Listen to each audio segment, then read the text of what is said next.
তা আজকে আমরা যে কাজটা শিখবো সেটা হলো নাইট্রোজেন দিয়ে প্রেসার দিব একটা এসির ভিতরে এবং এর লিক টেস্ট করবো ইনশাল্লাহ। এখানে একটা সিলিন্ডার আছে, নাইট্রোজেন সিলিন্ডার। তো নাইট্রোজেন সিলিন্ডার নিরাপত্তার বিষয় তোমাদেরকে আগে শেখানো হয়েছিল যে এটা কতটা ডেঞ্জারাস, এটা কিভাবে ব্যবহার করতে হয়, রাইট? এবং এটা কিভাবে এর hand shutter bulb, pressure regulator এগুলো কিভাবে ব্যবহার করতে সেটা শেখানো হয়েছে। তো আজকে আমরা যেটা শিখবো যে এখানে আমাদের কাস্টমারের একটা এসি আছে। এই এসিটা মেইনলি কাস্টমারের অভিযোগ ছিল যে আমাদের লিকেজ আছে, মানে গ্যাস নাই, ঠান্ডা হয় না। তো আমরা গিয়ে দেখলাম যে ওখানে কি নাই, গ্যাস নাই।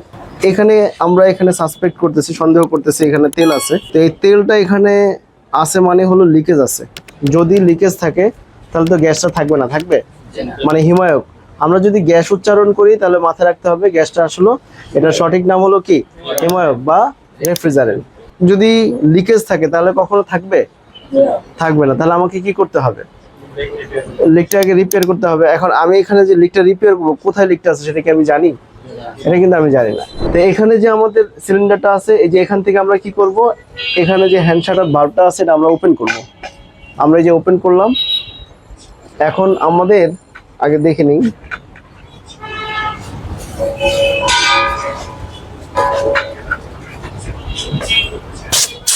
আচ্ছা সিলিন্ডারের ভিতরে আমরা প্রেসার যে রেগুলেটরটা এটা আমরা পরে ছাড়বো। আমরা কি করলাম, এটা হলো তোমার একটা স্প্লিট টাইপ এসির ইভাপোরেটর বা কুলিং চেম্বার সবাই বলে, তাই না? তো এই ইভাপোরেটরে আমাদের লিকেজ আছে সেটা আমরা তো জানি। এখন বিষয় হলো লিকেজটা কোথায় আছে সেটা কি আমরা জানি? আমরা জানি না। তাহলে লিকেজটা ফাইন্ড আউট করার জন্য আমাকে কি করতে হবে, প্রথমে আমাদের একটা যন্ত্র, এটা কি তোমরা শিখছো সবাই, এটার নাম কি, হাই প্রেসার গেজ মিটার, তাই না? এই হাই প্রেসার গেজ মিটারটা দিয়ে আমরা কি করব, মিটারটাকে আগে সুন্দর করে সেট আপ করবো।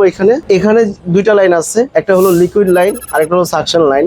লিকুইড লাইনটা ভিতরে প্রবেশ করছে আর সাকশন লাইন দিয়ে কম্প্রেসরে ফেরত গেছে। তো আমরা এখানে যে সাকশন লাইনটা বন্ধ করে দিলাম একটা ডেড ক্যাপের মাধ্যমে, এটার নাম কি, ডেড ক্যাপ। ডেড ক্যাপের মাধ্যমে বন্ধ করে দিলাম, তাহলে এই সেটটা ব্লকেজ হয়ে গেল। আমি এখানে হোস পাইপ লাগালাম। এখন আমরা যেটা করব, আমাদের যে গেজ মিটারটা আছে, গেজ মিটারের এই হ্যান্ড শাটার বাল্বটা আমরা ক্লোজ রাখলাম। ক্লোজ রেখে এটা কোথা থেকে আসছে, নাইট্রোজেন সিলিন্ডার। তাহলে আমরা কি করলাম, এই যে এখানে হোস পাইপটা লাগিয়ে দিলাম। দিয়ে আমরা কি করব, এখানে রেগুলেটরটা যেহেতু আমাদের মেইন বাল্বটা ছাড়া আছে, হ্যান্ড শাটার বাল্ব, এখন আমরা কি করব, প্রেসার দিব। প্রেসার আসলে কতটুকু দিব,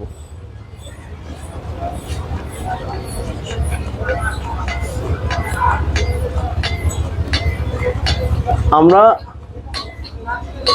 এই মিটারে আমাদের 200 PSI পর্যন্ত এখান থেকে সাপ্লাই দিতে পারবো। তা আমরা এটার ভিতরে কতটুকু দিব সেটা হলো আমাদের বিষয়। এখানে হলো একটা বিষয় হলো, যেখানে তুমি প্রেসার দিবা সেই টিউবটা সম্পর্কে তোমার আগে জ্ঞান থাকতে হবে, যেটা কি কোন ধাতুর ন্যায় এটা তৈরি করা, এটা কি অ্যালুমিনিয়াম না কপার না আয়রন। হিউম্যান সিস্টেমের এক কথাই ইভাপোরেটর বা কন্ডেন্সার, যেখানেই তুমি চাপ দাও না কেন, চাপটা তোমাকে বুঝে দিতে হবে। তো প্রেসারটা আমরা এখন ছাড়বো। এই যে লিকটা পাওয়া গেছে, দেখো দেখো দেখো, এই যে প্রেসার দেওয়ার সাথে সাথে কিন্তু আমরা এখন দেখো এই যে এই জায়গাটা দেখা যায়, এই যে দেখো, কথা কি আমি বুঝতে পারছি? এর মানে এখানটা লিকেজ আছে, যার কারণে তোমার হিমায়ক যা ছিল সব বের হয়ে গেছে। এখন আমরা কি করব, এখন আমরা সর্বপ্রথম হলো আমরা নাইট্রোজেনটা আগে বন্ধ করি। নাইট্রোজেনটা আমরা বন্ধ করে দিলাম। এখন সবচেয়ে গুরুত্বপূর্ণ বিষয় যে তুমি নাইট্রোজেন কেন দিবা। আমরা তো সাধারণত ওয়ার্কশপে আমরা কম্প্রেসার দিয়ে প্রেসার দিয়ে লিক টেস্ট করি, তাই না?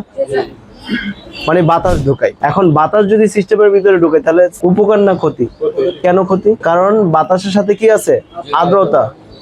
এই আর্দ্রতা হিউম্যান সিস্টেমের জন্য, রেফ্রিজারেশন সিস্টেমের জন্য ক্যান্সারের মতো। এর মানে যত আর্দ্রতা থাকবে সিস্টেমের কুলিং এফিসিয়েন্সি বা ঠান্ডার যে দক্ষতা বা ক্ষমতা সেটা তত কম, এবং চোকিং পর্যন্ত হতে পারে। যদিও এসির ভিতরে চোকিং ট্রাবলটা কম থাকে, রেফ্রিজারেটরের ভিতরে চোকিং ট্রাবলটা বেশি থাকে। আর এসিতে যদি চোকিং একবার হয় তাহলে কিন্তু তোমাকে কিন্তু পাগল বানায় ফেলবে। তোমার 15,000, 20,000, 30,000, 50,000 টাকা নিয়ে টান দিবে। এই জন্য তোমাকে কি করতে হবে, নাইট্রোজেন ব্যবহার করতে হবে। কি ব্যবহার করতে হবে? নাইট্রোজেন যদি ব্যবহার করো, নাইট্রোজেনের ভিতরে কিন্তু তোমার কোনো প্রকার আর্দ্রতা বা জলীয় কণা নাই। কথা কি বুঝতে পারছি? যদিও এটা এক্সপেন্সিভ, লিক গুলা বের করার জন্য নাইট্রোজেন ব্যবহার করতে পারি। আর যদি ভিতরে ইভাপোরেটর যে তেল উঠে যায় বা কোনো সমস্যা হয়, তাহলে সেই ক্ষেত্রে আমরা কি করতে পারি? ফ্লাশ করতে পারবো। ড্রাই নাইট্রোজেনের কাজটা কি? মূলত দুইটা কাজ। একটা হলো তুমি প্রেসার দিয়ে লিক টেস্ট করা, আর একটা হলো ফ্লাশ করা। সিস্টেমে যদি কোনো অপদ্রব্য ময়লা যদি থাকে, তাহলে কি করতে পারবা? ক্লাসটা যদিও অনেক ছোট, কিন্তু গুরুত্বপূর্ণ কিনা, এই কাজটা তোমরা করতে পারবা কিনা?